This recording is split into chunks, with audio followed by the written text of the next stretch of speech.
తెలుగుదేశం పార్టీని ఈ కూటమి ప్రభుత్వాన్ని కాపాడుకోవడానికి మళ్ళీ అధికారంలోకి రావడానికి ఇంకొక 15 ఏళ్ల పాటు కలిసి జర్నీ చేయడానికి 3 పార్టీలకు సంబంధించిన నాయకులు చాలా కష్టపడుతున్నారు.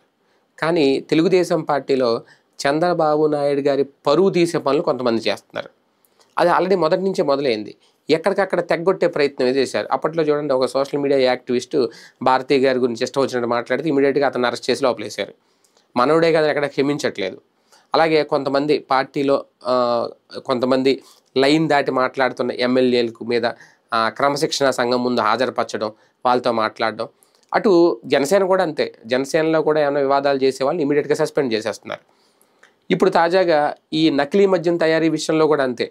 ఇదేమీ చంద్రబాబు నాయుడు గారికి తెలిసి చేస్తున్నది కాదు. ఆ తమ్మలపల్లి నియోజకవర్గం ఇన్ఛార్జ్ ఎవరైతే ఉన్నారో అతని ప్రమేయం ఉందా లేదా, అతని అండదండ ఉందా లేదా అంటే వాళ్ళకి, ఆ జనార్దన్ రావుకి ఆయనకి ఉన్న సంబంధాలు బట్టి చూస్తే అండదండలు ఉన్నాయి, ఆయనతో ప్రమేయంతో ఇదంతా జరిగిందనేది ప్రతిపక్షం చేస్తున్న ఆరోపణ.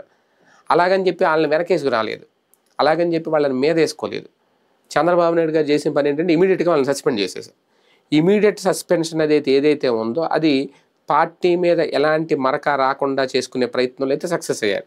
కానీ వీళ్ళు మాత్రం ఏం చేశారు, పార్టీకి చెడ్డ పేరు వచ్చేలాగా, బాబు గారు పరువు తీసేలాగా వీళ్ళు తీసుకున్న నిర్ణయాలు ఏవైతే ఉన్నాయో అది తెలుగుదేశం పార్టీకి ఒక ఊహించిన షాక్ అయితే ఇచ్చింది. అంటే ఇక్కడ గ్రౌండ్ లెవెల్లో, ఎందుకంటే ఎవరేం చేస్తున్నారో ఎప్పటికప్పుడు నివేదికలు తెప్పించుకుంటున్నాం, ఎప్పటికప్పుడు నిఘా పెడుతున్నాం, మీ జాతకాలన్నీ మా దగ్గర ఉన్నాయని చంద్రబాబు నాయుడు గారు చెప్తున్నారు. నిజంగా నిజమైన నివేదికలు బాబు గారు టేబుల్ మీద ఉంటే వీళ్ళు చేస్తున్న పనులు ఎందుకు బయటికి రాలేదు?